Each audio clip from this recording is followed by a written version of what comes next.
What's going on, LEGO fans? Welcome back. Today we're taking a look at the amusement park that has now been updated with things moved all around, and it's to a point where I'm feeling pretty good with how it looks and ready to move on to other projects. But before I do, as always, I want to make a video to show you what I have been able to accomplish.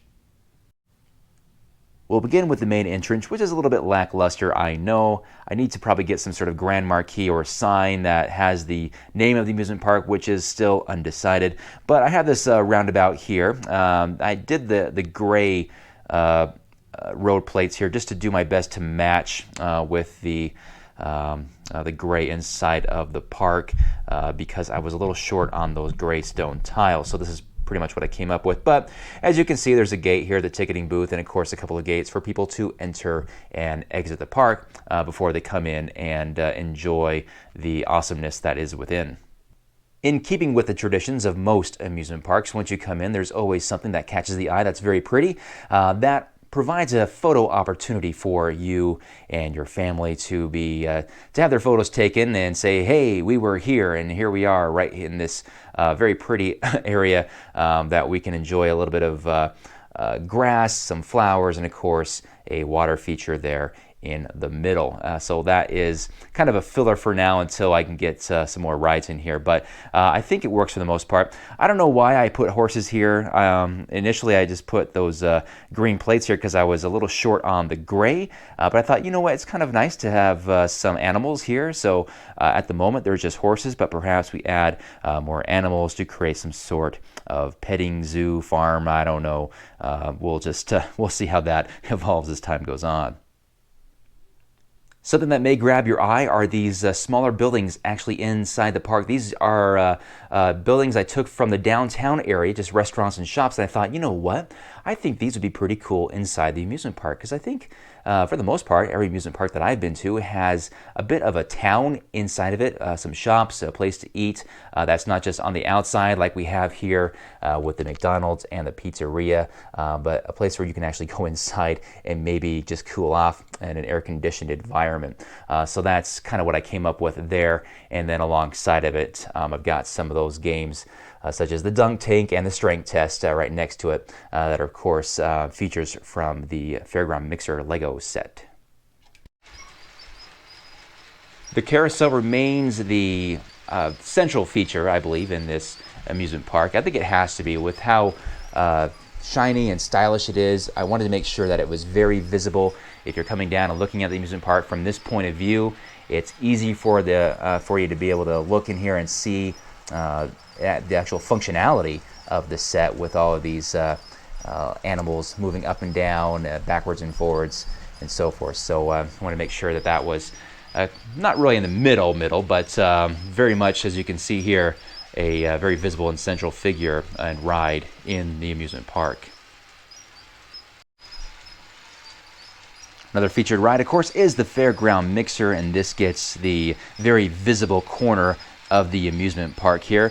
People have to do a little bit of walking to get to this ride here. There's not really I didn't really create a way for people to go behind the carousel between these two rides, mostly because that is where the crankshaft is to power the carousel. So I think maybe I create a bridge and allow people a little more convenience there. But for now, there's a little bit of walking involved, like there always is with these amusement parks. But yeah, the mixer looking pretty good there, right next to, of course, I think the tallest ride in terms. Yeah, I think it's taller than the roller coaster back there. Looks like it beats it out there a little bit.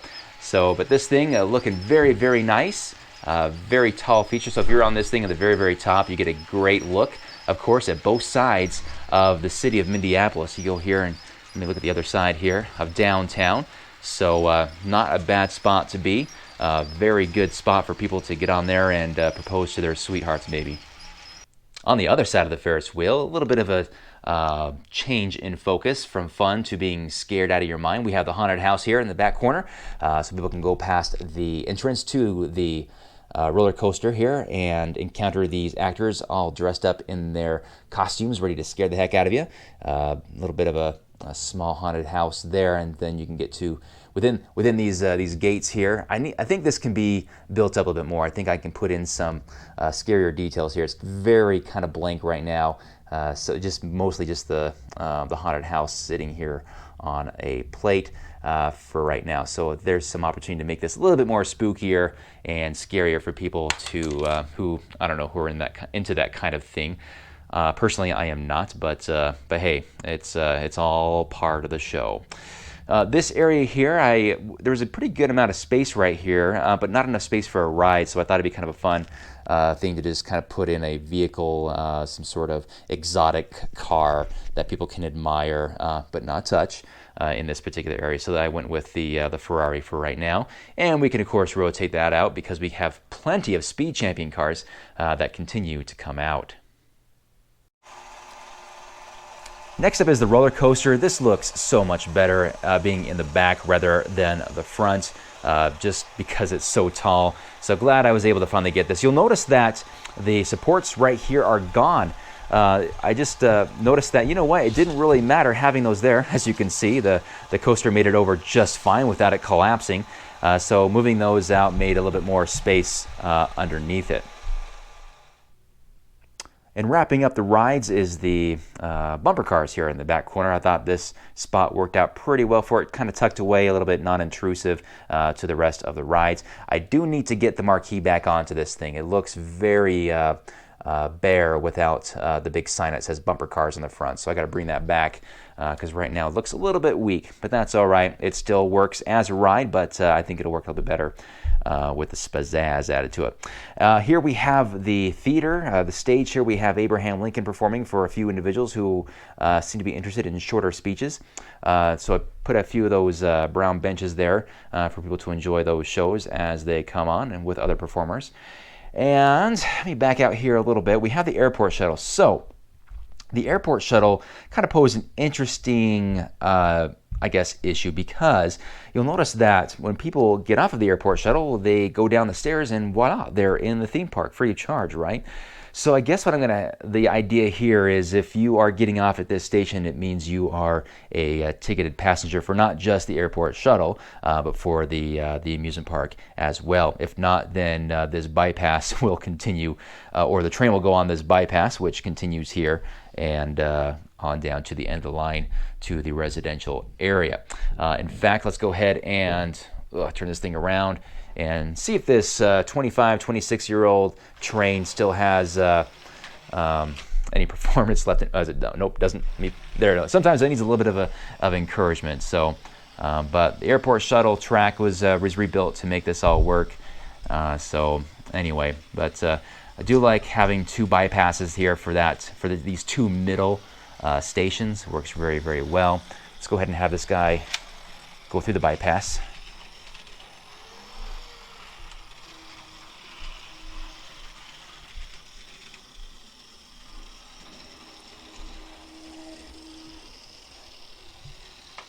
Ta-da. All right. And up to the station. Oops. My fence is obstructing it. That's not good. Okay. You'll notice that I moved this thing in a little bit on that so it would fit. It looks like the fencing is going to be a problem, but that is a minor problem. The big problem was making all of these rides work together in perfect harmony, which is a huge challenge. So that being said, I think we're ready to move on to the next project, and hopefully LEGO will come out with a really cool ride here to add to the amusement park. Before I wrap things up, I want to show some of the things that I was able to add in other areas as that project was going on. I got a great suggestion of putting one of the gas stations in the parking lot of the IKEA and Quickie Mart. So I elected to put the Shell stations in here. And as you can see, it works out pretty well. There's enough space for vehicles to get on either side and get their gasoline or petrol, depending on where you are. You call it petrol or gasoline. And also park your vehicles. And I did fit the convenience store and the car wash here on the other end. It's kind of a tight fit, but I kind of get away with it. I didn't want to not have those, so that is where they are. And let me fly here to the other side of the amusement park and show you what I've been doing over here. So I swapped the Octan station with the police station. So the police station's right there, and you'll notice with the Octan station, I didn't like having the open back, so I created a wall on the other side, as well as some windows, and kind of created that, continued that decorative black streak over the top there, so it looks more like a completed building. Did some swapping around with a lot of the road plates, and if I'm honest, I'm cheating here, guys, and I'll show you why I'm cheating. If I undo these two plates here and I lift this thing up, you'll see that I'm about, I don't know, 3.5 inches beyond the table. So yeah, not really completely supported there, but it's just a road plate, and as long as I don't have a building on it, it's okay.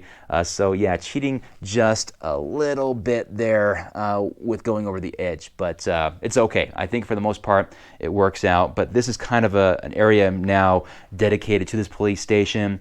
I'm using this leftover plate that used to be for a fire station to park emergency vehicles. And so yeah, that's kind of what I did with this area here. So yeah, that's the update, guys. Let me know what you think of everything. It's kind of it was fun to do. I needed to happen. It really did. So hopefully we can continue to evolve this. Let me know what you guys think of what could be added.